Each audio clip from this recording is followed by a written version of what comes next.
Entrevue à caractère culturel. Parlons du Café-Théâtre de Chambly qui, bon an, mal an, nous offre plusieurs productions les plus intéressantes les unes que les autres, notamment celles qui accourent là, au cours des prochains jours et des prochaines semaines. En fait, du 5 au 27 avril, c'est présentation de la pièce Ligne de fuite. Une invitée pour nous en parler, Marie-Lou Cholette, qui est la comédienne, disons, avec le rôle principal de Gabrielle. Bonjour et bienvenue. Bonjour. Bon, Ligne de fuite, c'est une pièce écrite par la comédienne Catherine Chabot. Effectivement. Celle qu'on a pu voir ces dernières semaines dans, entre autres, la série La candidate à Radio-Canada, que j'ai pas eu le temps de voir, mais que j'ai bien envie de voir. Expliquez-nous un peu, qu'est-ce que c'est comme pièce?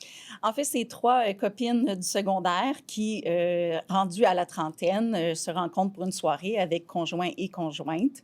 Puis, on se rend compte qu'au début de la soirée, il y a beaucoup de choses d'affinité, beaucoup de souvenirs, mais plus la soirée passe et plus les conversations banales en conversations banales, on se rend compte qu'ils ont de moins en moins de choses en commun et que leur parcours de vie a pris des chemins totalement différents. Bon, de quelle façon avez-vous été mise au fait de l'existence de cette pièce? Je savais que Catherine Chabot faisait autre chose que jouer la comédie, qu'elle produisait d'ailleurs certains textes. Qu'est-ce qu'on sait sur l'auteur, sur cette pièce, sur comment elle a été créée à l'époque? En fait, moi, j'ai pas vraiment l'information là, de comment elle a parti cette pièce-là, mais parce que nous, on nous propose des pièces, plusieurs pièces à l'année, on applique sur les pièces, puis après ça, on est choisi là-dedans. Puis moi, en tant que comédienne, des fois, je suis moins informée qu'à, mettons, ma metteur en scène. Qui, moi, qui a déjà mis en scène aussi des pièces. Des fois, on est un petit peu plus au courant que les comédiens. Mais qu'est-ce qui vous interpellait, vous? Parce que, bon, quand on est au Café-Théâtre de Chambly, puis évidemment, tout ça demande quand même beaucoup d'investissement de temps de votre part. Qu'est-ce qui fait qu'on choisit une pièce plutôt qu'une autre? Pourquoi celle-ci, en quoi elle vous a interpellé? Il y a quand même les critères, des fois, de l'âge, le sexe, évidemment. Mais des fois, on a le goût de travailler avec certaines personnes ou certains metteurs en scène. Et moi, ma priorité cette année, c'était de jouer avec ma sœur.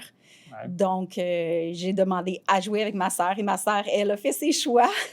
Puis j'ai juste suivi pour ça. Mais c'est une pièce vraiment très intéressante où moi, je suis quand même la plus vieille à 40 ans, mais on est dans la trentaine, on est des jeunes qui est à l'aube, au début de vie. Puis c'est très motivant, très le fun, une belle équipe en plus. Pourquoi vous vouliez jouer avec votre sœur? C'est un vieux rêve ou c'est déjà arrivé dans le passé aussi? C'est la troisième fois qu'on joue ensemble depuis qu'on est au Café-Théâtre. On est arrivés il y a 11 ans ensemble. C'est notre 6e projet, une fois metteur en scène. 2 fois, j'ai joué pour elle, puis c'est notre 3e fois à jouer ensemble. Est-ce qu'il y a beaucoup de frères et sœurs dans les membres? Vous êtes les seuls? À ma connaissance, présentement, on est les seules fraternités. Ouais. Je sais que c'est arrivé aussi par le passé. On a aussi des couples. Mais côté frères, sœurs, je pense que présentement, si je ne m'abuse, on est les seuls. Bon. Quand vous avez lu le texte la première fois de cette pièce-là, qu'est-ce qui vous a marqué? Autant les ressemblances que les différences de mon personnage. Puis en fait, je pense que c'est un petit peu ça qui s'est passé pour nous, les 6 comédiens. On a des ressemblances, puis on a des gros opposés en même temps, nos personnages, parce que c'est des gens de la vie de tous les jours qui vivent des choses banales comme nous de tous les jours, mais ils vont les vivre différemment. Ça fait... Parlez-nous un peu de la metteur en scène. Qui est-elle? De quelle façon elle vous dirige? Comment se sont passées un peu les répétitions jusqu'ici? Oui, bien, Sarah Michel, présentement, elle étudie pour devenir professeure de théâtre dans les écoles. Donc, elle a quand même déjà un bon début de formation. Son conjoint, qui l'aide aussi dans la mise en scène, lui, est déjà enseignant de théâtre là, dans les écoles aussi. Donc, elle nous a proposé là, des exercices très, très stimulants, très intéressants pour aller chercher nos personnages et surtout la chimie entre les personnages, parce qu'on est quand même 3 couples qui se retrouvent dans une soirée, mais il faut vraiment sentir que les 3 couples ont aussi leur unité. Donc, elle nous a fait travailler individuellement en couple et pour pousser, dans le fond, notre chimie de personnage, puis ça paraît énormément là, sur la scène. Là. Elle a vraiment fait du beau travail avec nous. Quand on s'investit dans une pièce comme celle-ci, bon, vous aurez 8 représentations à tenir au cours du mois d'avril, mais c'est le avant. Qu'est-ce que ça vous demande comme investissement de temps? Combien de fois vous vous êtes réunis, vous avez lu les textes, vous vous êtes pratiqués? C'est le avant, là, c'est quand même assez important là, comme travail. De façon générale, au Café Théâtre, on se rencontre une fois par semaine. Nous, présentement, c'est les mardis soirs. Certaines pièces, on va les commencer plus tôt, des fois plus tard, tout dépendant quand est-ce que la programmation a été établie. En fait, notre metteur en scène, Sarah Michel, faisait déjà une mise en scène en décembre. Donc, évidemment, qu'on a commencé à travailler un peu plus fort à partir de janvier, dû aux investissements d'autres personnes aussi dans la pièce là, qui ont joué, une des comédiennes qui faisait aussi la mise en scène de celle de janvier. Donc. Mais le plus gros investissement présentement, c'est le texte. Le texte est... Costaud? Ouais. Oui, dans cette pièce-là, il est spécial parce qu'on passe d'un sujet de conversation à l'autre. On serpente là, entre les sujets de conversation. Donc, c'est pas toujours évident là, quand ils sont en train de parler d'une chose, puis que nous, OK, il faut se souvenir que notre réplique, c'est telle autre chose pour amener ailleurs, puis ça bouge comme ça tout le long de la pièce.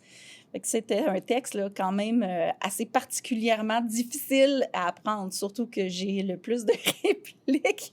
Ça a été quelque chose. Mais là, ça va bien. On joue vendredi. Je suis solide dans mon texte, alors je suis bien heureuse. Pourquoi on dit que le rôle de Gabrielle que vous incarnez, c'est le rôle principal de cette pièce-là? Je dis, principalement parce qu'elle prend énormément de place. Dans le trio de filles, c'est un peu comme l'élément central, dans le fond, la meneuse. Mais en fait, les trois rôles sont aussi importants l'un que l'autre. Gabrielle a un peu plus de texte, peut-être un peu plus de présence de caractère, mais les deux autres personnages sont aussi là, très présents. Là. Est-ce que c'est difficile de mémoriser un texte? C'est la première fois que j'ai eu autant de difficultés à apprendre un texte. J'ai eu des événements là, autour de moi aussi. On n'a pas toujours les meilleurs éléments dans notre vie là, propices pour apprendre le texte. Fait que ça m'a apporté une difficulté supplémentaire. Ouais. Mais oui, le texte n'était pas facile. Mais pour moi, habituellement, je n'ai pas tant de misère que ça, mais je sais qu'il y en a qui ont plus de misère que ça. En même temps, ce que vous faites, ce genre d'activité-là, exerce quand même aussi une certaine pression, parce que, bon, il va y avoir la pression, oui, de présenter la pièce 8 fois en avril, mais la pression aussi à l'égard de nos collègues, parce que si moi, j'arrive pas préparé, puis vous êtes préparé, puis tu dis, il faut que tout le monde y mette du sien, là, parce que si tout le monde veut avancer au même rythme... Oui, effectivement, il y a des fois des textes où que juste une information, une seule phrase peut tout débalancer puis faire en sorte qu'il nous manque une information au spectateur. Donc, il faut, comme on va dire, patiner pour essayer de retrouver cette information-là ailleurs. Dans un texte présentement où on chabote d'un bord puis de l'autre, certaines informations ne sont pas nécessairement importantes, mais ça fait en sorte qu'on peut être plus facilement mélangé. Quelqu'un saute une réplique, puis on peut être facilement... C'est vraiment une activité qui a de l'impact sur les autres. Autrement dit, si je m'en vais jouer au tennis un mardi soir puis que je suis pas bon, bien, c'est de ma faute, j'ai perdu, puis ça se termine là. Vous, c'est pas du tout la même chose, là.